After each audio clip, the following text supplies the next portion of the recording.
topic for today's discussion is writs. Okay, a mere declaration of fundamental rights in the Constitution is meaningless until and unless there is a machinery to enforce it when there is a violation of your right. So, writs play a very important role in protecting your right. Writs are nothing but written orders issued by the Supreme Courts or the High Court when your right is violated. Okay, so protecting your fundamental right is itself a fundamental right, which is guaranteed by Article 32. Okay, there are five types of writs in India. The first one being habeas corpus. Okay, when this writ protects your individual liberty. So this is issued when a person is detained illegally. Okay, so when the writ of habeas corpus is issued, the person will be set free. He has to be first of all he has to be brought before the court. Then the Supreme Court will set him free if the detention is unlawful. Okay, or else habeas corpus cannot be issued when the detention is lawful or it is done by a competent court, or when the proceeding is for the contempt of a court or legislature. Okay, and it can also not be issued when it is outside its jurisdiction. I mean to say, like martial courts.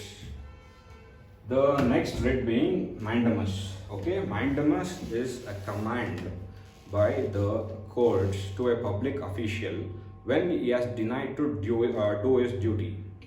So when this writ is issued, the public official has to resume doing his duty.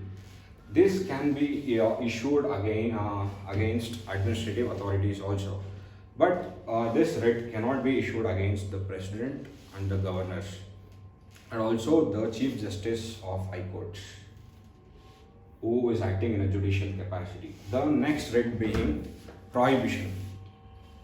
Prohibition, okay, this writ is issued by a higher court to a lower court.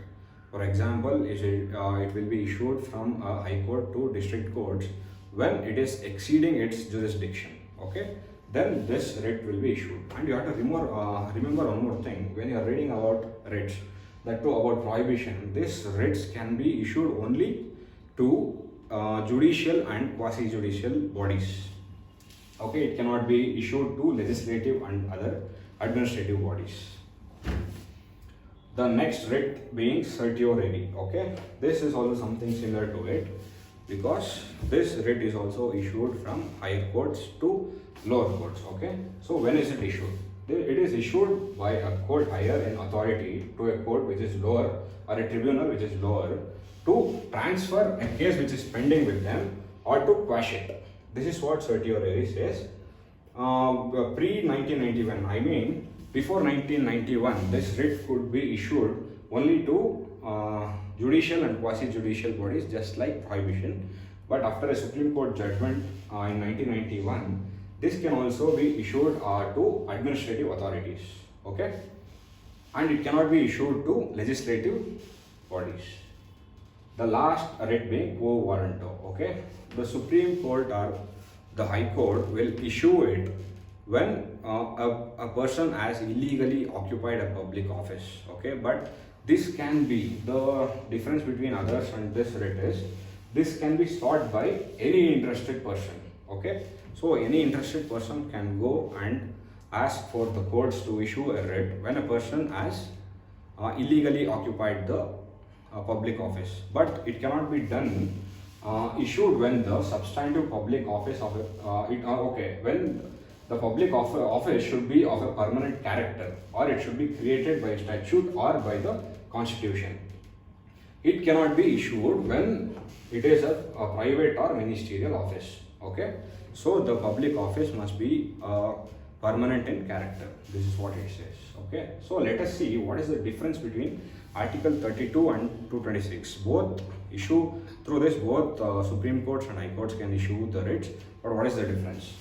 Supreme Court, okay, I mean to say Article 32 can be issued to enforce fundamental rights, whereas Article 226 can be issued even when to enforce your legal right. So any other ordinary right can be protected here in the Supreme Court itself. Okay, And there's one more difference is about the jurisdiction. Supreme Court can issue it throughout the territory of India, whereas 226 can be issued only within the judicial jurisdiction of the courts. And the Article 32 is itself a fundamental right, so it cannot be denied. So protecting your fundamental right is itself a fundamental right under Article 32. So the Supreme Court is the ultimate guarantor of your fundamental rights. But Article 226 here, it is discretionary, so the courts may refuse to accept it. Okay. And finally, you have to remember one more thing, because person like Dr. B.R. Ambedkar, when asked which would he consider as the most important part of the Constitution, he mentioned that this part, I mean to say the constitutional remedies which are there in the Constitution, will be the heart and soul of the Constitution. This is what he said.